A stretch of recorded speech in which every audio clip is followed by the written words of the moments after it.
Él es don Pedro Carmona Estanga, fue presidente de Venezuela por 3 días, después de esa jornada del 11 de abril, donde aquella manifestación maravillosa que pretendieron impedir que fuera hasta Miraflores, y así todo fue, a punta de disparos y de muertos. Lo tenemos aquí porque en los principales periódicos y revistas de buena parte del mundo, él escribe, aparte de ser profesor universitario, él escribe y me pareció que su artículo es moderado, sensato, sin pasiones, ¿no? A diferencia de lo que está sucediendo con muchos venezolanos que para dividirse más no se conforman en insultar a Guaidó o no insultarlo, sino porque ahora los que están divididos no son los del PSUV, que prácticamente son una minoría, y que están molestos con Maduro y lo que creen es que lo que necesitaban un Chávez y que Maduro no sirve para nada, sino la oposición. Su artículo empieza así: el proceso electoral en Estados Unidos ha entrado en la recta final en medio de una polarización sin precedentes y una pandemia que hace de la suya, con la preocupante cifra mundial al escribir esta nota de 37 millones de casos, de los cuales 7.700.000 en Estados Unidos, con 214.000 muertos, equivalentes al 21% del total global. Con lo que quiero decir que, al igual que en Venezuela, la pandemia está arrasando, es un problema gravísimo y es un problema también económico, así, pero así todo, el país, Estados Unidos, al igual que lo sucede en Venezuela, está radicalizando a las personas. Me gustaría que nos hablara de este artículo y cómo usted analiza la situación de las elecciones más importantes de lo que va de siglo XXI en el mundo. Gracias, Napoleón, por la invitación y por esta nueva conversación que en el pasado hemos hecho pues de manera muy fluida. Efectivamente, en este artículo último, en mi blog o página web, trato el tema de las elecciones en Estados Unidos 2020 y del COVID, por supuesto, en este año, dada pues la magnitud de las cifras en que se ha visto afectado a Estados Unidos en el tema de la pandemia. Y desde luego, las consecuencias económicas que esto está teniendo, no solo en Estados Unidos, es una contracción sin precedentes después de la Gran Depresión de los Estados Unidos, del año 29, sino en el mundo entero. Por ejemplo, para América Latina, donde lamentablemente hay también todavía rebrotes, al igual que en Europa, pues el estimado de caída del Producto Interno Bruto en América Latina es del 9,4% para este año, una cifra que solo puede equipararse a la de una guerra. Y Estados Unidos, que si bien no había estado creciendo a cifras muy altas, entre 2% promedio aproximadamente, bueno, este año entonces va a tener una caída también de ese mismo orden, ¿no? Son estimaciones del Fondo Monetario Internacional, pero que hacen ver pues que el problema es de mucha gravedad. Y una de las cosas que menciono en el artículo es que ciertamente hubo una subestimación inicial a la agresividad del virus, ¿no? Se pensó que podía ser, como muchos también, probablemente imaginamos que podía ser algo más suave, más light, y resulta que ha tenido pues una profunda consecuencia en términos de contagios y en términos también de muertes, 21% del número de casos del mundo, ¿no? Entonces, además de lo que está ocurriendo en Europa. Y todo esto pues se traduce también en una afectación de la posibilidad de la recuperación más rápida de la economía mundial, que todos deseamos, y muy profundamente también efectos sobre el comercio mundial, que está teniendo una contracción de alrededor del 20% del comercio mundial, afectándonos a todos. Y desde luego que el decrecimiento de Estados Unidos o el decrecimiento de China nos afectan a todos, a los países en desarrollo, porque somos productores de productos básicos o los llamados commodities que consumen Estados Unidos o Rusia o China o India, que son pues bueno países de importancia y gravitación económica, al igual que Europa, ¿no? En el caso de Europa, afortunadamente, las decisiones que adoptó la Unión Europea de asignar un fondo, de aprobar un fondo de 750.000 millones de euros para la recuperación de la Unión Europea, de las economías más afectadas de la Unión Europea, es también un hecho sin precedentes. Esos son cifras mayores de lo que significó en su momento, recuerden, el Plan Marshall después de la Segunda Guerra Mundial para la recuperación de Europa. Eso fueron, en cifras de dólares de ese entonces, unos 17.000 millones de dólares, pero que permitieron una rapidísima reconstrucción de Europa. Ahora, 750.000 millones de euros, obviamente que van a tener un efecto que esperamos de que la economía europea pueda hacer el efecto V o V, ¿no? De, digamos, un rebote importante hacia el 2021, ¿no? Algunos piensan que no será una V o V, sino una U lenta, porque todavía estamos ya pues, en el último trimestre del año 2020 y las consecuencias todavía se avisoran pues, como muy complejas, ¿no? Otro tema que trato en el artículo, Napoleón, es, no hay duda de que la polarización que existe en Estados Unidos entre los dos candidatos, el hecho de que hay un número importante de estados todavía indecisos, pero sobre todo la importancia del poder latino en la política de los Estados Unidos, ¿no? Allí, por ejemplo, indico en mi artículo cómo el número de votantes latinos y de la población latina en Estados Unidos ha aumentado tan significativamente hasta el punto pues de que se habla pues de que son 32 millones de votantes de origen latino, 32 millones de votantes, de una población total que sin duda también en el origen latino ha tenido un crecimiento y una expansión muy, muy, muy significativa. Entonces, es obvio que esto ha significado también que ese poder latino, siempre se escucha decir que los latinos tienen un poder electoral importante, pero que no votan. A la hora de la verdad, la abstención del poder latino es alto, ¿no? Pero decía que en este caso de lo que está ocurriendo, digamos, en la política, realmente hay pugnacidad y polarización. Es comprensible que haya una inclinación en el voto latino y especialmente en el voto en Florida en favor del candidato presidente Trump, dado pues que ha asumido una posición mucho más clara o definida respecto a la salida del problema y de la crisis política y en general humanitaria que vive Venezuela. Pero yo indico que es un hecho indiscutible que hasta el día de hoy, todavía aparece Biden con una ligera ventaja, ¿no? Y que obviamente en el sistema electoral de los Estados Unidos no cuenta el voto popular total, sino el de la conformación del colegio electoral. ¿Qué va a pasar? Pues todavía faltan un poquito más de 2 semanas, pero si se mantiene, pues hay que pensar que Biden puede ganar y que nuestro tema, el que nos preocupa, que es el de la democracia y de la libertad en Venezuela y también en Colombia, porque no hay duda de que Colombia es un país que está siendo muy atacado en su institucionalidad eh, por fuerzas pues, que no son totalmente democráticas, ¿no?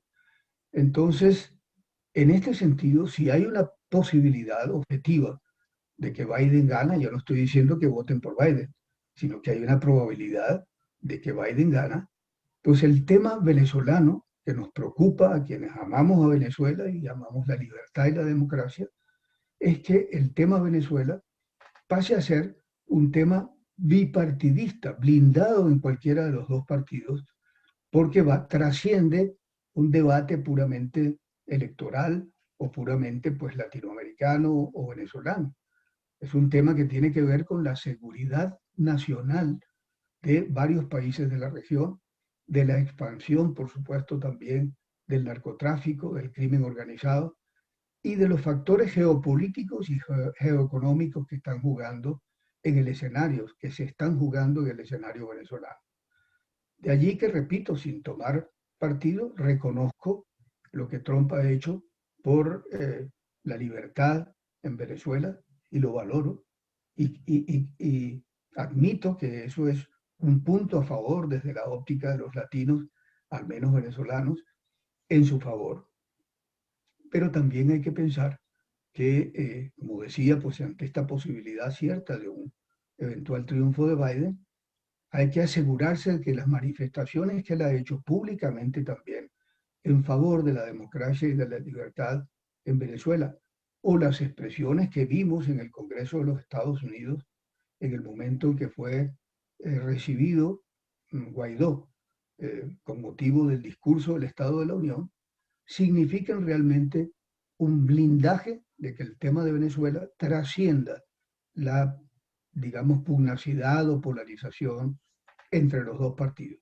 Pero usted no cree, creo que la mayoría de los oyentes están de acuerdo, pero no cree que la forma de enfrentarse a las dictaduras que no le conviene al Estado norteamericano de los demócratas es muy diferente a como lo han hecho los republicanos en general, Se interrumpió un poco el audio, Napoleón.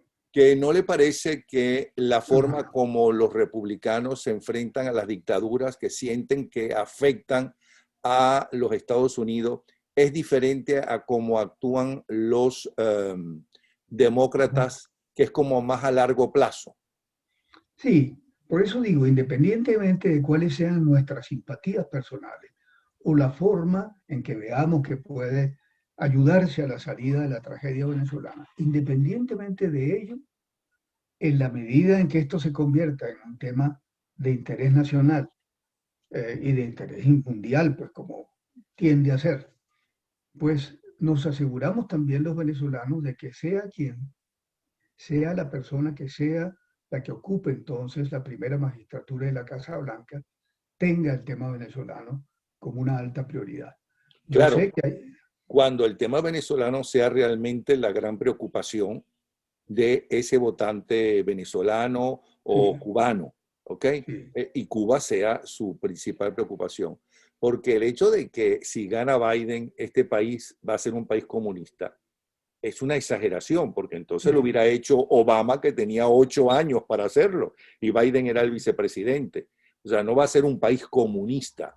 Que hay comunistas en el Partido Demócrata, claro que los hay, como hay extremistas de derecha, el Ku Klux Klan y estos elementos de motorizados armados, ¿okay? Que inclusive quisieron secuestrar y hacer un atentado a una gobernadora, creo, demócrata. Eso lo hay, pero eso no significa que sea la mayoría, sino una minoría en esos partidos.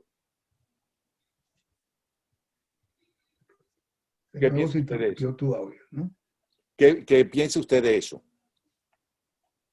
¿Aló?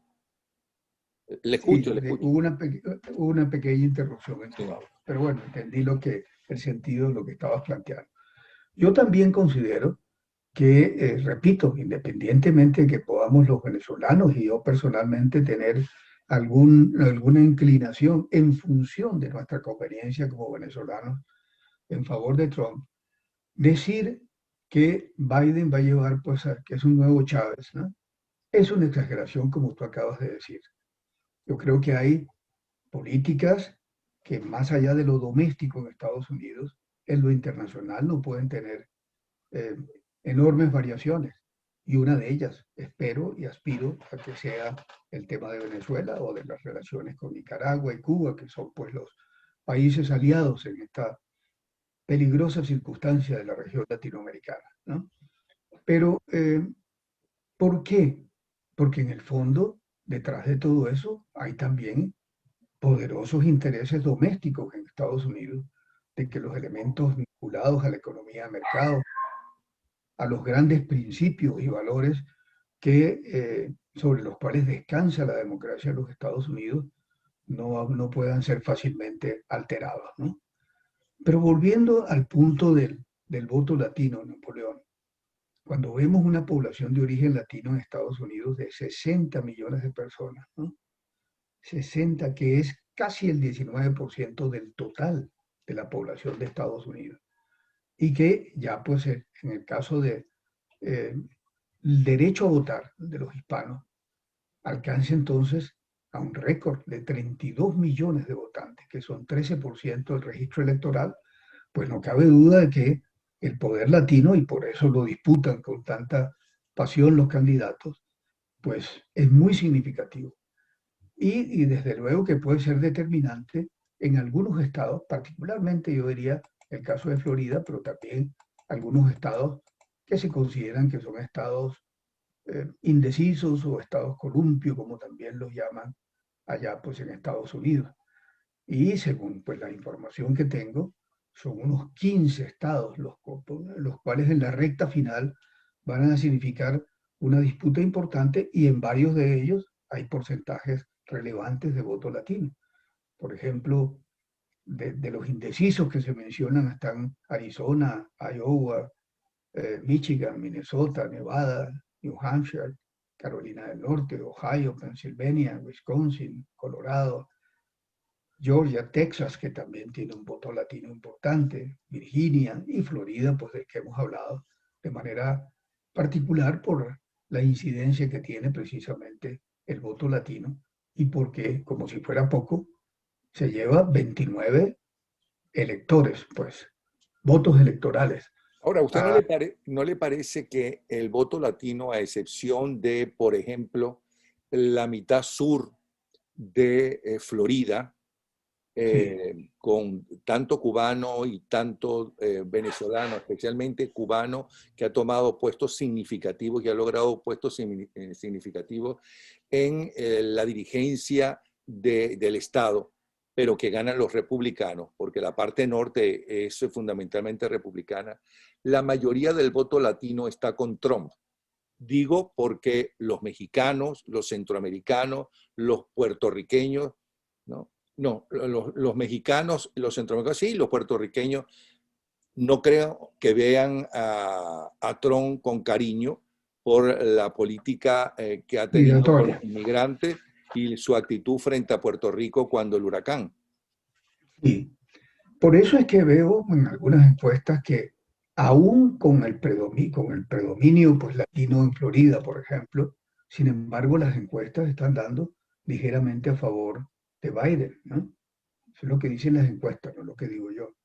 Entonces todavía hay una masa de votantes, sea de los verdaderamente americanos o de, en fin, otros grupos de latinos. Hay también muchos colombianos en Florida, por cierto, ¿no?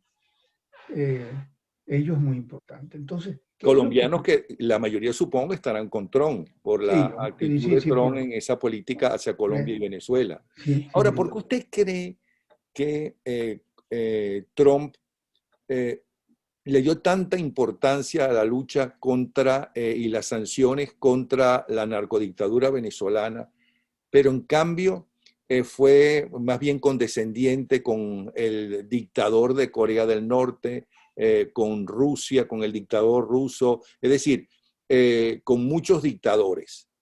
¿Qué cree usted que piensa Trump y por qué, por fortuna para nosotros, Trump le dio tanta importancia a enfrentarse a la narcodictadura de Maduro y su gente? Pues por una razón, Napoleón, que yo veo clara, ¿no? El tema venezolano no es un problema de lucha entre demócratas y una dictadura, ni un problema de oposición y gobierno. El problema venezolano tiene una dimensión universal, ¿no? Entonces, en la medida en que en Venezuela han sido acogidos y se les permite pues, la actitud de acción a grupos irregulares colombianos, el ELN, las disidencias de la FARC, Hezbollah, grupos islámicos radicales, y toda la acción también geopolítica y geoeconómica que están cumpliendo Cuba, que ha sido pues la dueña del país, eh, luego China, Rusia, Irán y pues, Turquía y en general pues el mundo islámico. Entonces el tema se ha convertido en un tema grave. Además, repito, la amenaza de ayuda a la irradiación del concepto del socialismo del siglo XXI y de mantener las fuentes de financiamiento de los grupos irregulares colombianos en Venezuela, que es la salida del narcotráfico a través del territorio venezolano de la cocaína, y por otra parte, pues ayudarlos con relativa impunidad. Por ejemplo, se dice que el ELN tiene presencia territorial en 14 estados de Venezuela, en 14 estados donde está ejerciendo minería ilegal, narcotráfico, también vacunas, en fin, y presencia territorial. Me llamó mucho la atención en una oportunidad que los tachirenses en pueblos del Táchira decían que allá llega el ELN a impartir instrucciones y a ejercer, digamos, presión y justicia, si se quiere, ¿no? Entre comillas, ¿no?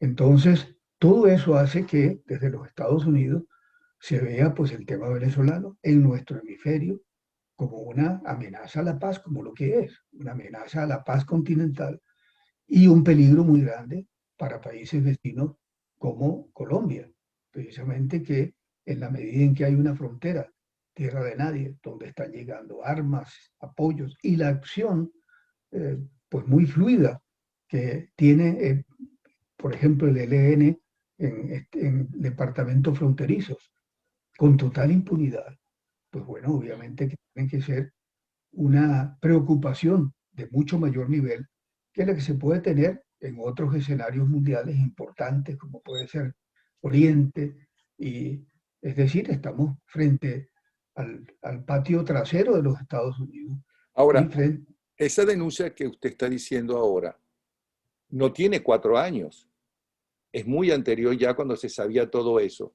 ¿Por qué en el caso de Trump es mucho más radical las acciones, ¿no? Mucho más contundentes las acciones contra el narcogobierno dictador que lo fue Obama, por ejemplo? sí, sí, efectivamente, pero también podríamos mirar más atrás. Por ejemplo, el Plan Colombia, que comenzó en una dimensión importante durante las presidencias de Andrés Pastrana y de Clinton, significó, por supuesto, un fortalecimiento de la acción contra el narcotráfico por ser precisamente la fuente de financiamiento principal de los grupos irregulares que existían en Colombia. Pero Ahora, ojo, ¿Mm? Clinton fue un alcahueta de Fidel Castro. ¿De Clinton fue acuerdo? el hombre que en la encuesta esta que hizo Castro, a ver si el pueblo quería, entre otras cosas, que Cuba fuera definitivamente, y no importa cuál gobierno, un gobierno comunista, ¿no? Clinton, con su fundación, avaló esa nueva constitución. Sí, es cierto, pero desde la óptica colombiana, apoyó, inclusive militarmente, con todo lo que significó las flotas de aviones que ayudaban pues a la interdicción del narcotráfico, ¿no? Y la ayuda militar que proporcionó y la ayuda económica que proporcionó a Colombia en ese entonces. Y eso lo lideró Andrés Pastrana, un hombre pues que efectivamente logró internacionalizar el problema del conflicto entre el Estado colombiano y la guerrilla, ¿no?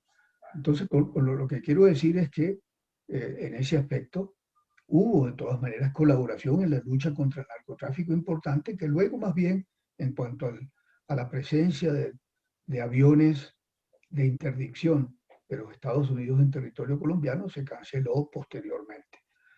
En este momento hay también unos grupos de asesores que han generado mucha polémica de Estados Unidos para reforzar la lucha contra el narcotráfico, porque es un problema de interés nacional de Estados Unidos, por lo que significa, pues bueno, la propagación en todo caso, pues de la dependencia respecto a las drogas en Estados Unidos, y por otro lado, porque esa es la fuente de financiamiento desestabilizadora de la institucionalidad colombiana o latinoamericana, ¿no?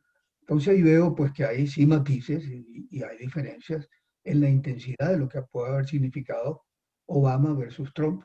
Por eso digo, y no tengo pues ningún empacho en señalarlo, que Trump es una garantía de una acción que puede ser más firme y sostenida en búsqueda de la salida venezolana.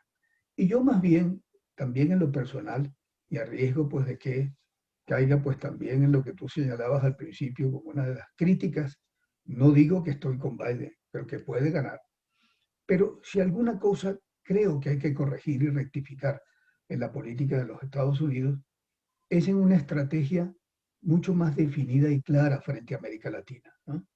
Probablemente desde las épocas de Kennedy, con la Alianza para el Progreso, ¿no? No vemos una política definida, no obstante los riesgos que corre este patio trasero, entre comillas, de Estados Unidos.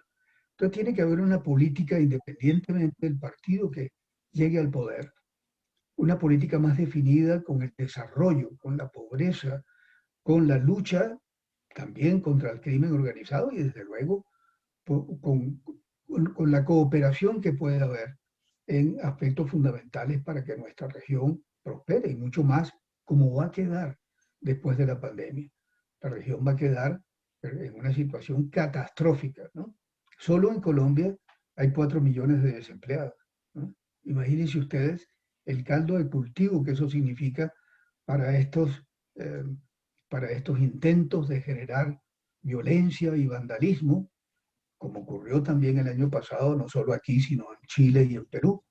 Y por supuesto con una influencia demostrada de, digamos, acción internacional para estimular, para alentar el vandalismo y la violencia y desestabilizar a gobiernos democráticos como el de Perú.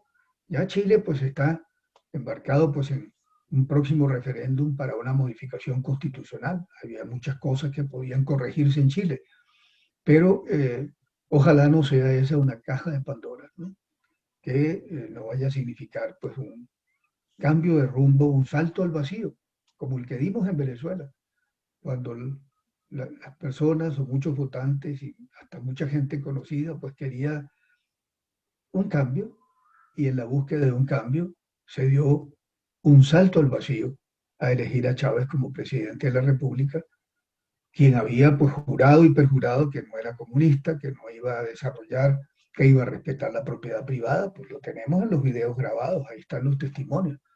¿Y qué fue lo que se hizo? Pues de una vez, no solo la modificación constitucional, pero que tuvo sus vicios legales, sino por supuesto afectar la propiedad privada y afectar por supuesto la iniciativa privada, que es la que es capaz de generar mayor empleo, riqueza y bienestar, en lo que significó en Venezuela uno de sus baluartes, la clase media, una clase media fuerte, próspera, poderosa, pues que ahora está convertida, está pauperizada, mejor dicho, y pues convertida en una verdadera miseria, ¿no?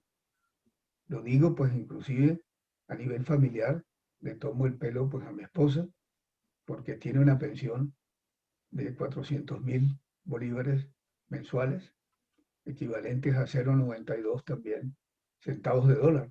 Le digo, bueno, con eso tienes que invitarme, por favor, por lo menos. Pero bueno, eso llevado a la magnitud de la tragedia, de un deterioro del poder adquisitivo del salario y por supuesto de dolarización de facto, eso no es más viable para quienes tienen acceso o tenencia de dólares, pero no para el que no gana en dólares, ¿no? Pero volviendo al tema de Estados Unidos, eh, eh, te quería mencionar qué pienso, ¿no? Que debería reflexionarse más internamente en la estrategia de los Estados Unidos. No solo mirar a América Latina con mucho mayor importancia, prioridad, no para ejercer dominio ni mucho menos, sino para lograr que la región progrese un poco más e inclusive para moderar las corrientes migratorias que presionan sobre Estados Unidos, como ocurre de África y el Medio Oriente con Europa, ¿no? Pero además pienso Bueno, que por cierto, que Europa se merece, ¿no?, todas esas invasiones por lo de por la lo que han colonización. hecho y han dejado de hacer en África cuando eran colonias de los diferentes países europeos, que no se sabe cuál fue peor, ¿no?, si Bélgica o Inglaterra y demás. Pero los Y todo, norteamericanos no se merecen eso. En todo caso, los norteamericanos, su política internacional, tanto para América Latina como para el resto del continente, siempre ha sido criticada porque dicen que es que ven su ombligo todo el tiempo. Pero ellos sí intentaron hacer, no solamente es la Alianza para el Progreso. Recuerde toda aquella cosa de compre venezolano y que, ok, no hacían los automóviles completos en Venezuela, pero sí se ensamblaban en los diferentes países latinoamericanos. Luego vino la llamada famosa maquila. Todo eso fue un intento de hacerlo, pero también mientras ellos daban dinero a diferentes gobiernos latinoamericanos, no todos, ¿no? El robo que hacían los dirigentes latinos era impresionante. correcto, ¿no? Entonces, Y tienes razón respecto a lo de Europa. Están pagando de alguna manera una factura por los errores de la colonización y también en el Medio Oriente. Recuérdense que el reparto del mundo después terminada la Primera Guerra Mundial, donde se crearon pues estados artificialmente y se trazaron fronteras, en fin, de acuerdo a los intereses geopolíticos de aquel entonces, pues bueno, tienen hoy sus consecuencias. Y lo vemos en el África subsahariana, países pues bueno, llenos de pobreza. Hay algunos países que están desarrollándose un poco más en el continente africano, pero no hay duda que el sueño entonces europeo de los africanos corresponde al sueño americano de los, principalmente de los centroamericanos, que son los que han tenido. Y México, ¿por qué los norteamericanos no se dan cuenta que es un país capitalista, ¿no? Por fortuna para los norteamericanos y para nosotros, en Occidente también en una dictadura comunista, como fue la desgracia de todos los países que tenían la bota soviética en la famosa Unión Soviética, la bota rusa. ¿Por qué no se dan cuenta que tienen ahí un mercado que si el mercado se organiza, que si se le da capacidad de conseguir un trabajo a la gente va a tener dinero con esos salarios y van a comprar sus productos? claro, así es. Yo sí creo que, y reitero, Napoleón, que creo que ha faltado desde hace muchos años una política más coherente de Estados Unidos respecto a América Latina. La conveniencia de que haya prosperidad y desarrollo en la región. Es una forma también de moderar estas corrientes migratorias que presionan hacia Estados Unidos. Pero también, fíjate, por ejemplo, si es reelecto Trump, ¿qué pensaría yo que hay que hacer? No solo es esta defensa de la libertad y de la democracia en Venezuela, en Colombia y la lucha pues contra las dictaduras, que es un tema fundamental, porque ahí está ocurriendo en el caso de Venezuela el genocidio, pues el exterminio de un pueblo, cuando la palabra suene dura. Pero en lo que creo que hay que rectificar, en el supuesto pues de la reelección de Trump, es en el aislamiento de Estados Unidos, en el ensimismamiento, en lo que tú mencionaste, en mirar demasiado al ombligo, olvidándose de algunas responsabilidades planetarias y no solo pues de la influencia, de la gravitación que está perdiendo Estados Unidos. Yo creo, por ejemplo, que el debilitamiento del multilateralismo por parte pues, de Estados Unidos no es conveniente para el mundo, ¿no? Sea el retiro pues, de la Organización Mundial de la Salud o el retiro de la UNESCO o el retiro del Acuerdo de París sobre cambio climático, de otras iniciativas también que se estaban negociando, pues, de acuerdos de libre comercio, etcétera, pues significan que Estados Unidos se repliega bajo el lema del America First, lo que no sería malo, pero no con neoproteccionismo, porque también nos afecta. Uno piensa, Napoleón, Pero, que la... perdón, pero también es verdad lo que dice Trump, ¿no? Que mientras ellos cumplían y además pagaban más que los demás, o sea, aportaban más dinero que los demás, lógico, porque es la primera potencia mundial y Estados Unidos es un continente, no es un país, es prácticamente todo el América del Norte, son, re, prácticamente. son Los responsabilidades otros países, planetarias. Sí, los otros países, ni siquiera los miembros de la OTAN, pagaban las cuotas que le correspondían. Yo no sé si hubo conversaciones previas para decir, bueno, nosotros seguimos aportando, pero ustedes paguen lo que les corresponde. Claro. O decididamente con ese carácter que tiene Trump, sin ninguna conversación previa importante, decidió marcharse porque era injusto lo que estaban haciendo con los Estados Unidos. Pero hay cosas, Napoleón, que se pueden corregir. Yo sé, por ejemplo, que en las conversaciones en la OTAN, pues Estados Unidos ha solicitado no solo el pago de las cuotas, sino un aumento de la proporción europea en el financiamiento de su propia seguridad. Pero sin embargo, veamos qué dicen hoy Emmanuel Macron y Angela Merkel. Dicen no podemos tampoco seguir dependiendo en nuestra defensa del continente europeo de Estados Unidos. Es necesario que fortifiquemos o que de alguna manera desarrollemos una estrategia mucho más europea de defensa, ¿no? En fin, pero aparte de eso, creo que para eso están las instituciones, controlar el gasto, mirar en qué se está empleando, en los multilaterales, pero no es en el retiro. Por ejemplo, en la Organización Mundial del Comercio, aparte de lo que ya mencionamos, la UNESCO y el caso de la Organización Mundial de la Salud, etcétera, pero en el caso de la Organización Mundial de Comercio, la OMC, que es el único foro multilateral existente en el mundo para regular, digamos, para establecer las reglas del juego del comercio internacional y asegurar pues que haya previsibilidad, cumplimiento de compromisos. El hecho de que en este momento se esté bloqueando la designación de los integrantes del órgano de apelaciones de la OMC, del sistema de solución de controversias, está llevando a la OMC a una crisis. Y una crisis de la OMC no nos conviene a ninguno, porque al menos hay un organismo que ayuda a que se respeten algunas reglas del juego.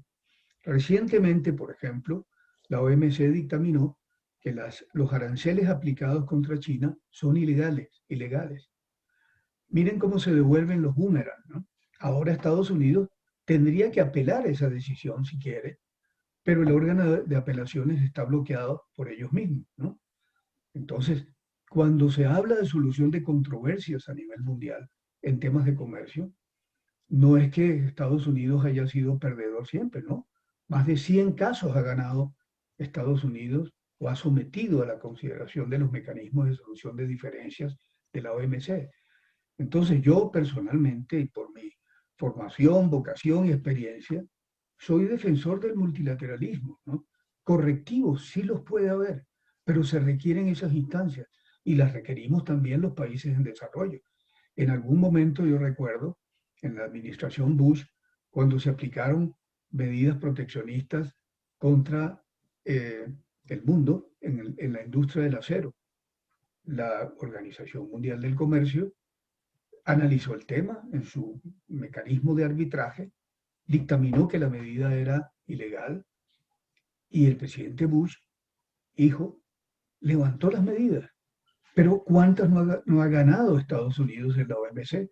Y nosotros, Venezuela, cuando ganamos el caso de las gasolinas reformuladas, que fue un objeto de controversia, bueno, Estados Unidos levantó la medida. Y en otros casos, por ejemplo, con la Unión Europea, el caso más emblemático de diferencia, de pugna y de controversia que ha habido en toda la Organización Mundial del Comercio desde que existe, es el caso del banano. ¿Por qué?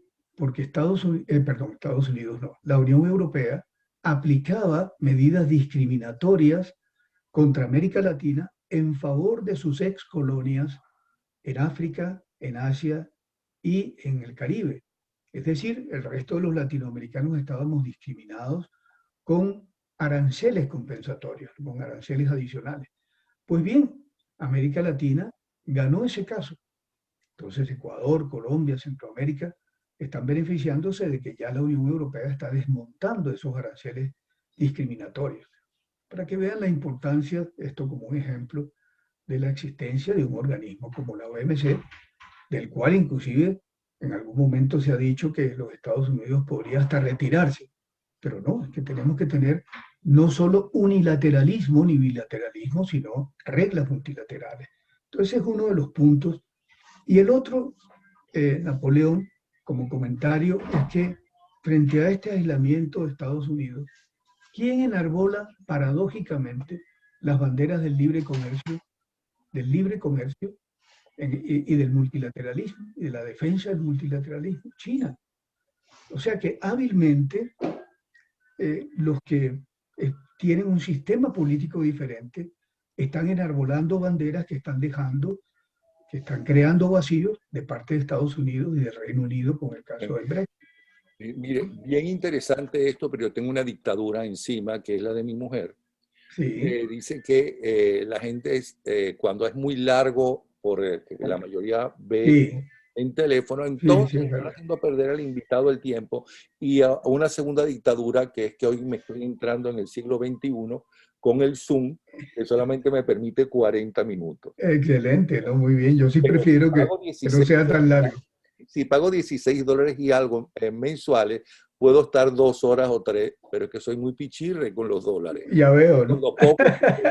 De Porque verdad si que ha sido interesantísimo. Ya sabe que este programa está a su disposición en cuanto usted lo quiera, nos llama, ¿sí? muchas gracias, Napoleón. Muy Un abrazo. amable y La saludos gente, a... ¿dónde puede leer sus trabajos periodísticos? Bueno, tengo un blog cuyo link es economiapce.wordpress.com, ¿no? Ok. Perfecto. Ok, economía, lo repito. PSE, Ajá. Economía PSE, que es Pedro Carmona está. economiapce.wordpress.com, ¿no? Y Pues, de todas maneras te lo mando por WhatsApp para que perfecto. tengas Ok. ese link, ¿no? Un Ok. abrazo, ¿sí? Bueno, igualmente y saludos, ¿ah? Hasta A luego. todos los oyentes.